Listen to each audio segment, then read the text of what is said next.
Okay, good morning everyone, and welcome to our first session of Mastering Your Meals. This is a virtual cooking series put on in partnership with Kimball International and Purdue Extension, and you are attending session 1 today, which is food budgeting and meal planning, and my name is Megan Jaspersen. I'm your local educator here in Perry and Spencer counties. And with me, I have my coworker, Meagan Brothers, who is the local educator in Vanderburgh County. So she'll jump on a little bit later. Okay, so I want to give a quick shout out to our Foods and Nutrition Education Committee for compiling some of the resources that we will share with you today. Megan and I both serve as health and human science educators. So we focus on community programming related to food, family, money, and health. And so I just want to put in a quick plug. If you have any needs in these areas or want additional resources, feel free to reach out directly to us as we will be sharing our contact information at the end of the session today. Okay, so let's jump in. What and how we eat can really affect our health and our well-being and our finances. And today's objective is to really help give you some tools or to remind you of some tools that you may already know that will help you plan healthy meals without breaking the bank. According to a report by Food Navigator, about 85% of Americans don't know what they're having for dinner until just hours before they eat.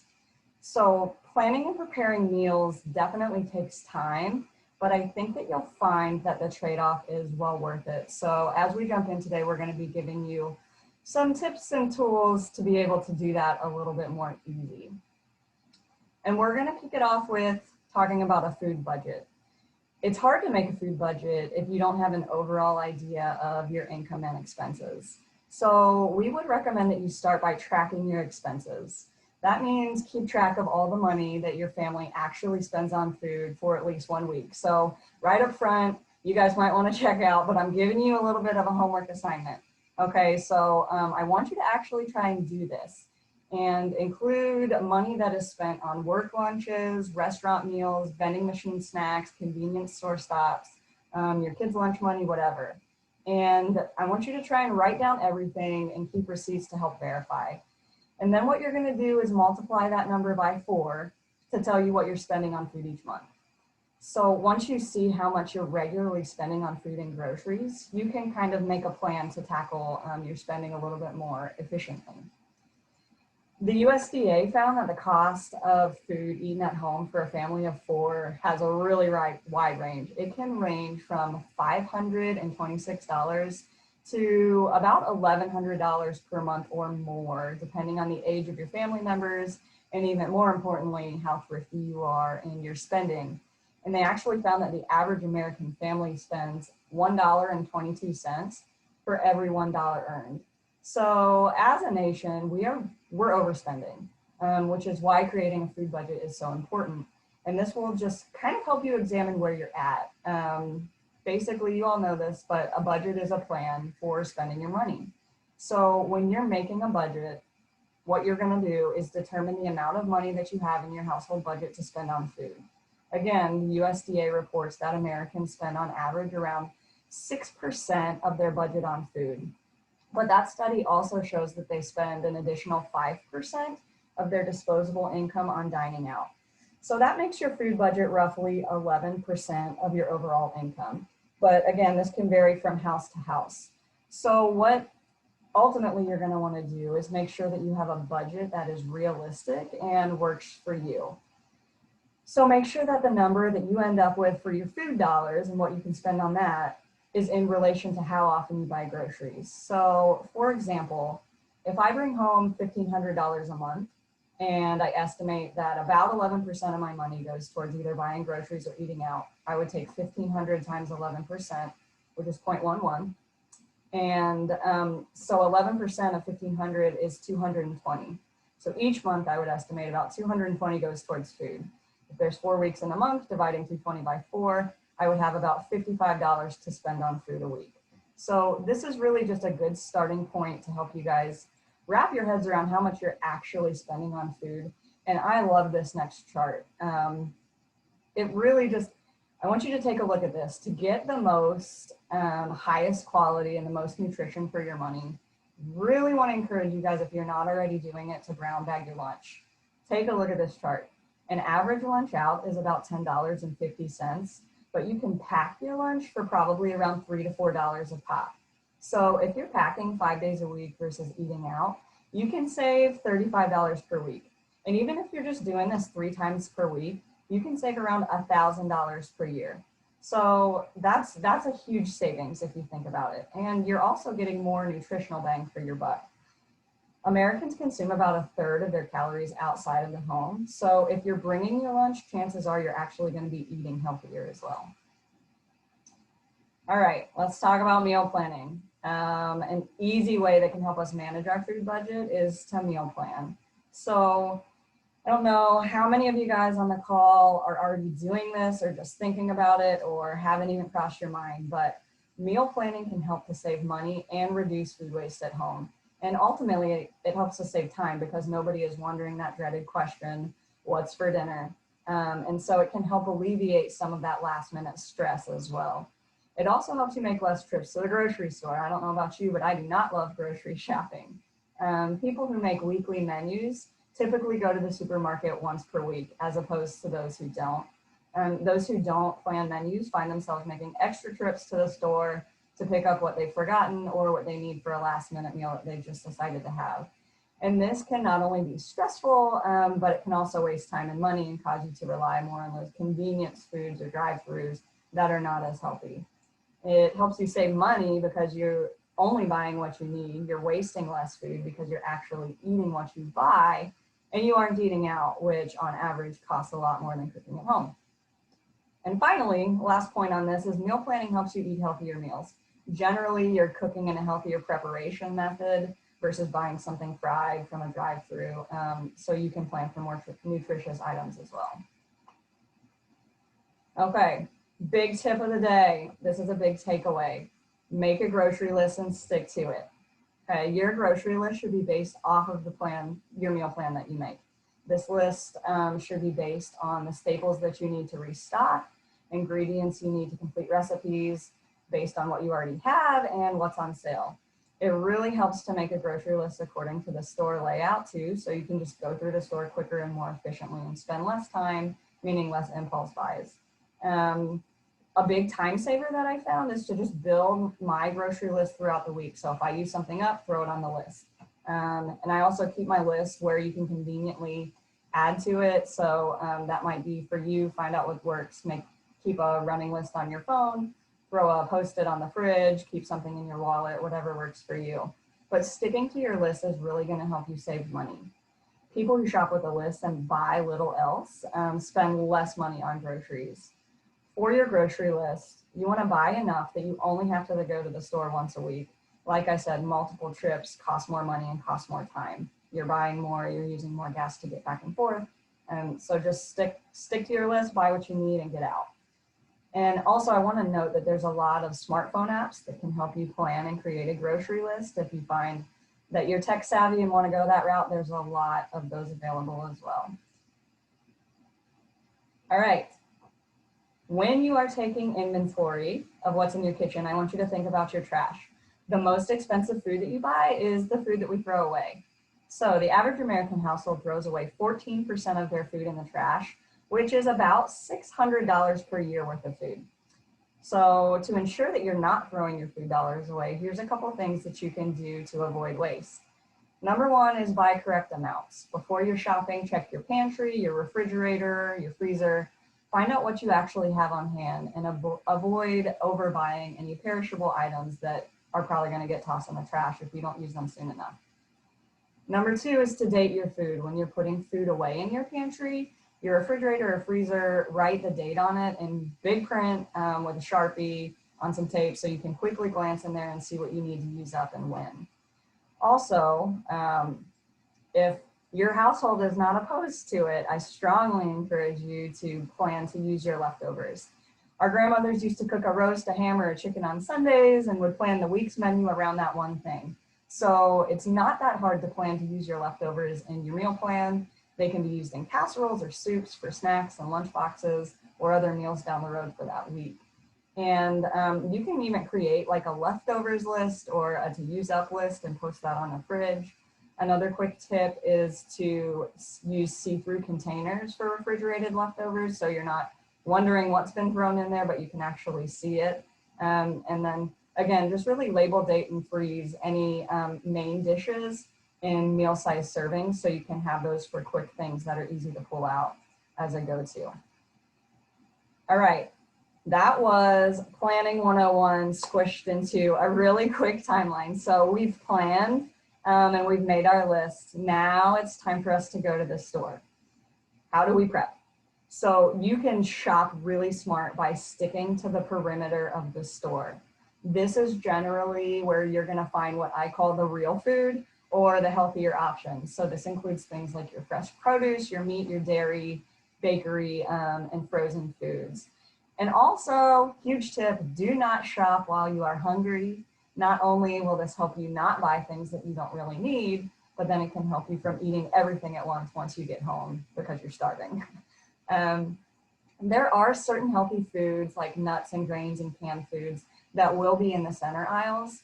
So I want to encourage you, go down the ones that you need something from and avoid the rest.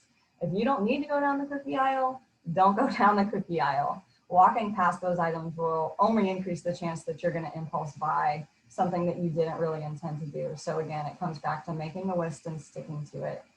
And if possible, limit the amount of people that you bring to the grocery store with you.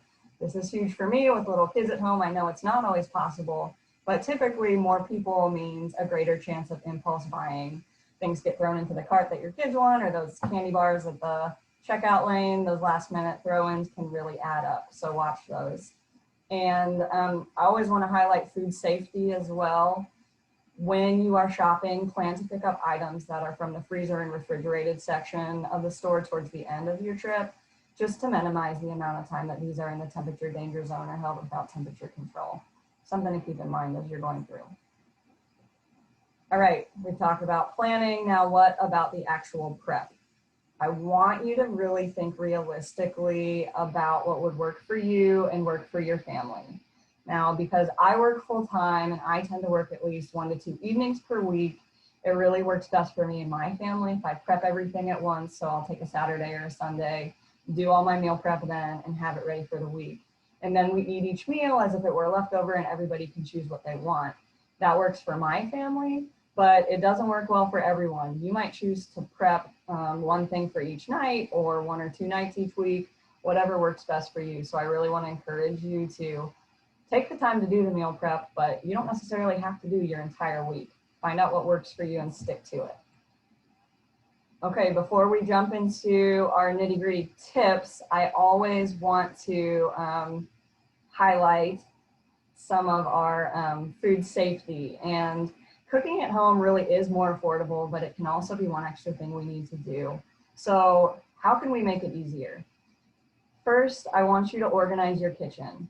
If you are keeping like frequently used items such as cooking oils and sprays, spices, your oven mitts, your cutting boards, knives, things like that easily within reach, you're going to feel more organized. You're going to be more likely to jump in and do it.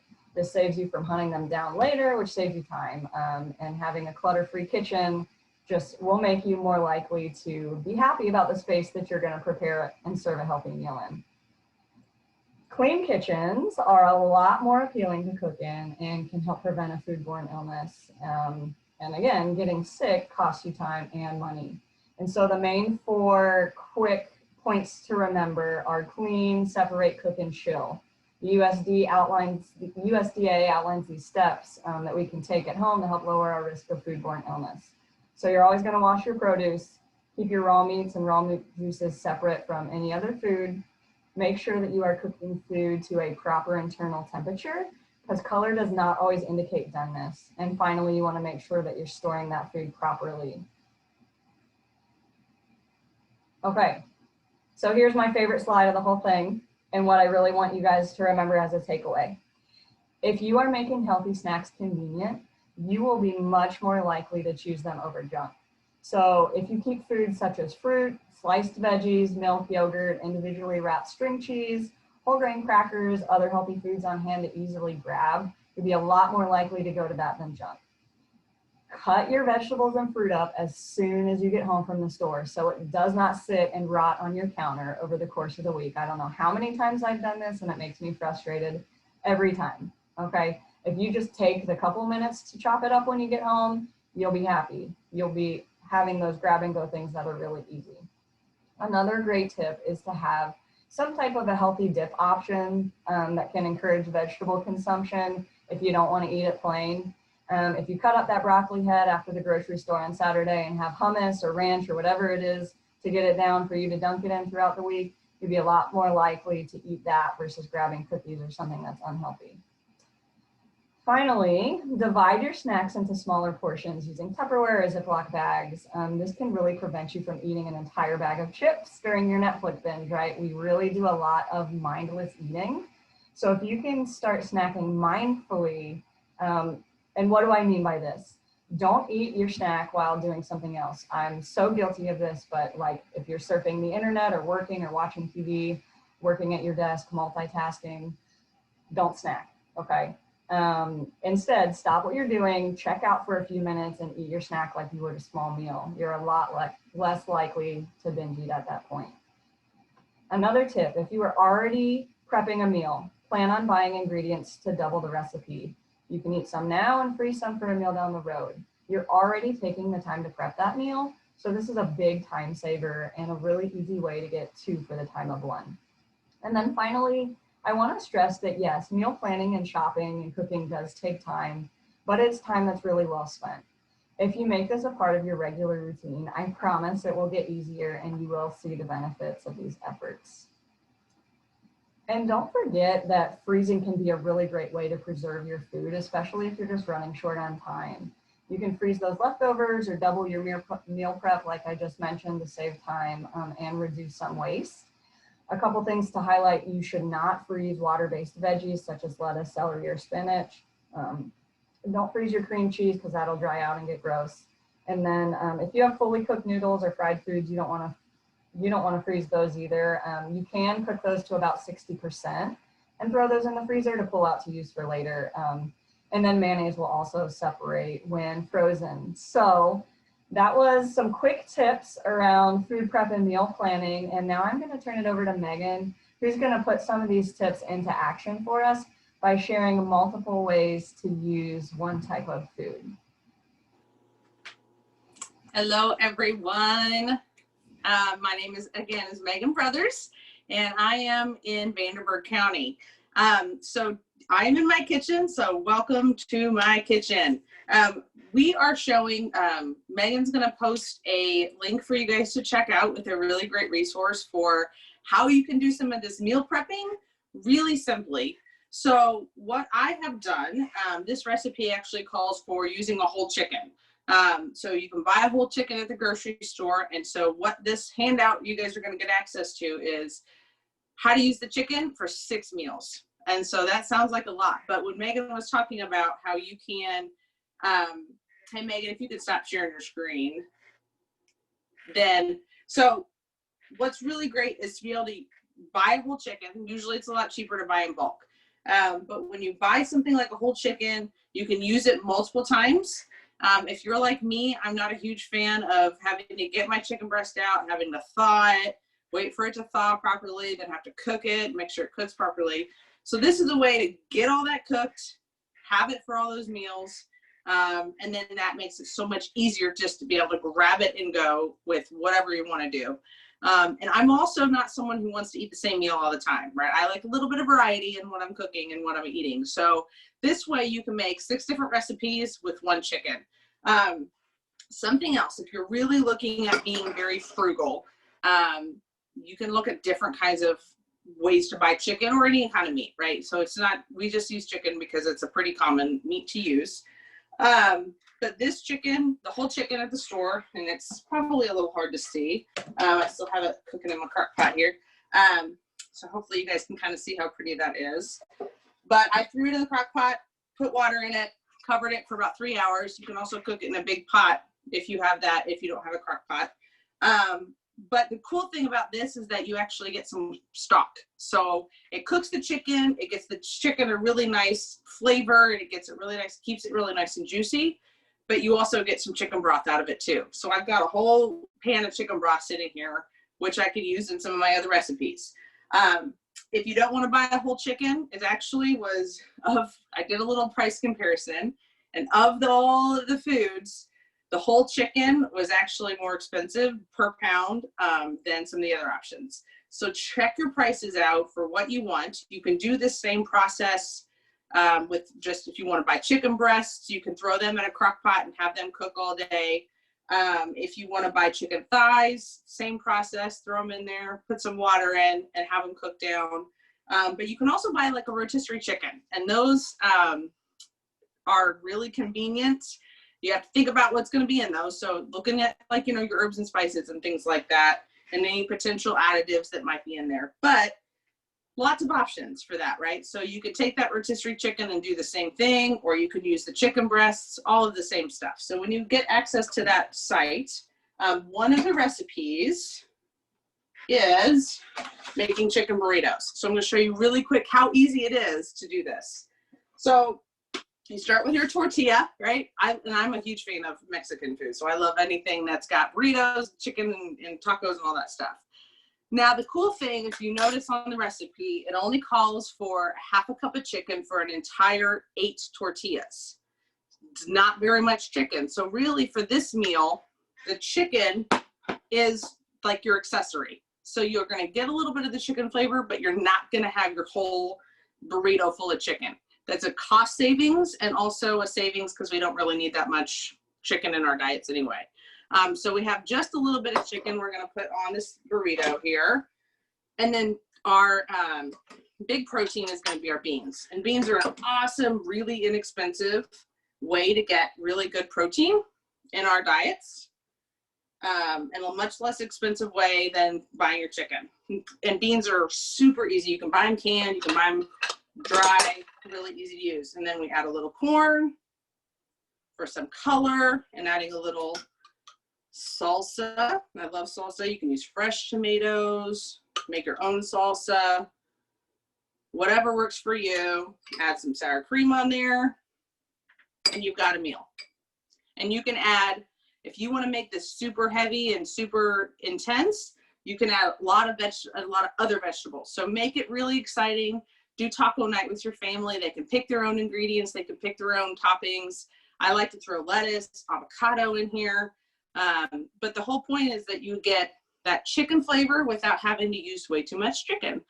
So that's one recipe of the 6 that are in that. Make 6 recipes with 1 chicken.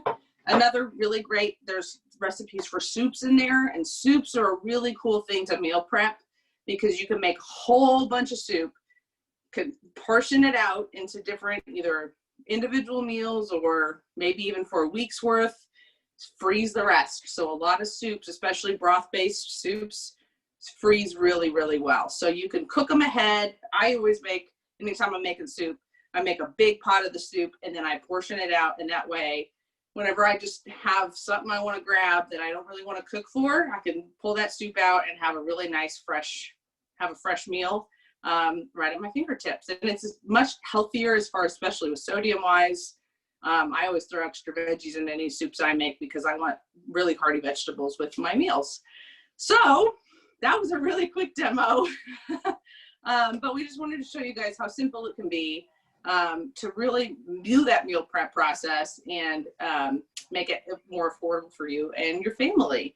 And with that, I'm going to pass it way back over to Megan, who's going to follow up with us. Okay, and I did post the link in your chat box for a website to the PDF that Megan was referring to. If you go to that link and scroll down to the bottom, it will say view PDF, and I'm actually going to show you what that will look like. So here's the handout, and Lisa will send this out on the tail end to you guys as well. But you can just see how to make 6 meals from 1 chicken. This is what Megan was referring to, and they've got it broken down into multiple meals. She showed us meal number 2 today, which was our chicken burritos, but you can see some of the variety: chicken with rice, chicken wild rice soup, They have chicken veggie stir fry, chicken pasta bowl, and chicken chili. These are just some great options to be smart with your time and your meal planning, and to just stretch your meal dollar further and save you time and hassle in the kitchen. So I would encourage you guys to go to that link that was in the chat box and check that out. And finally, I would like to share again our contact information in case you do have additional questions for us. Get that up there for you. And you can see mine and Megan's emails are on there. Like I said, please reach out to us if you have additional questions about anything we covered today. I know it was a brief run through, but we want to make sure that we're respecting your all's time.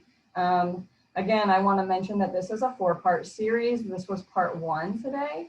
Next week, we are doing same time, same place, same Zoom link, kitchen skills and appliances. So Megan and I are going to talk through some of the different things that we utilize a lot in our meal preparation. So be looking for that next week. And then finally, I want to open the floor for questions, but I also am going to throw in the chat box a link to a short survey. We really, really appreciate your time, and your feedback is really important to us. So if you wouldn't mind to take a few minutes to fill out that optional survey, we would be really appreciative. And at this point, I will open the floor up for any questions that you all might have. You can feel free to throw those in the chat box or just unmute yourself. We're really casual around here. So if you guys have anything, share away.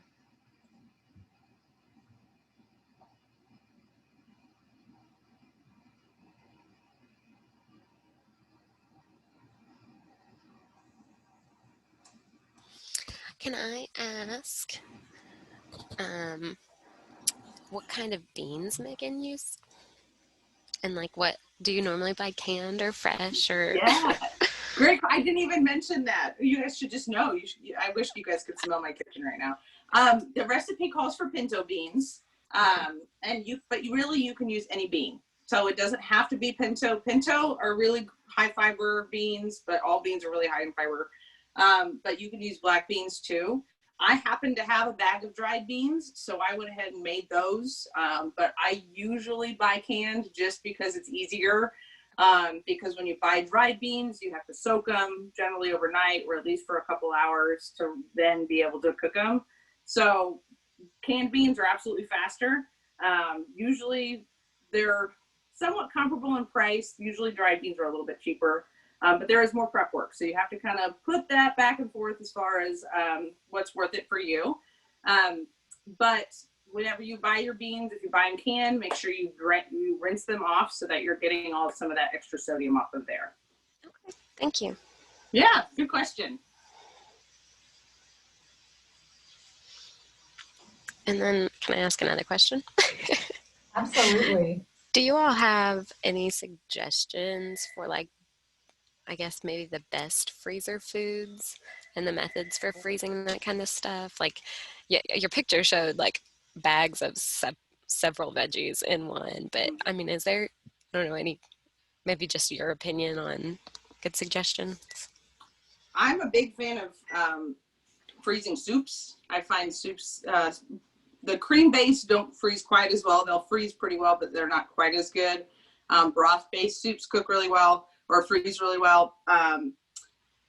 Honestly, what we recommend and what we have a whole like hour-long class on freezing meals. But really anything that is like protein based, so things with chicken in it, things with like heartier vegetables. So like Megan said, not greens because they'll break down too easily. Mm-hmm. But things that have those heartier vegetables are really great to freeze. And what you could do is either freeze everything before you cook it. So some people take frozen or fresh or frozen foods, put them in a bag, and then what they do is they'll defrost it and then throw it in a crock pot and let it cook all day. If you do use a crock pot, you never want to put anything frozen into the crock pot. You always want to thaw it first because crock pots don't cook the food. They don't cook it quickly enough and high enough to be able to actually kill any microorganisms that could be in there. But if you thaw it first, then it'll be a safer way to do that. So a lot of times people gather a bunch of vegetables and protein together and then be able to have it to throw in a crock pot or a casserole dish or anything like that. And Melissa, if that's something that you're interested in learning more about, like Megan said, we have like a whole hour-long class on this, and there's a spot on the survey that asks what additional information you'd like to learn more about. So make sure you plug that into the survey. If you want some more sessions like this, we could do something on that as well. Okay, excellent. Thank you. Okay, any other questions today? All right. Well, you guys have been an awesome audience. We really appreciate your time today. And like I said, let us know if you need anything else, and look for Lisa to be sending those things out to you. And don't forget to join us next week, same time, same place. Thank you. Thank you all.